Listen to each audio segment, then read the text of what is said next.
మదిని రేగిన సంబరములే మంగళవాద్యములాయే.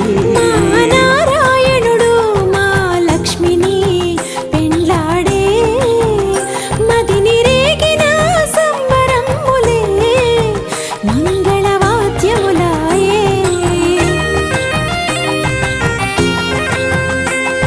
సకల దేవతలు కొలువై సర్పవరమే వైకుంఠమై వేద మంత్రముల ఘోష సాక్షిగా వేద వేద్యు కళ్యాణ వైభవం.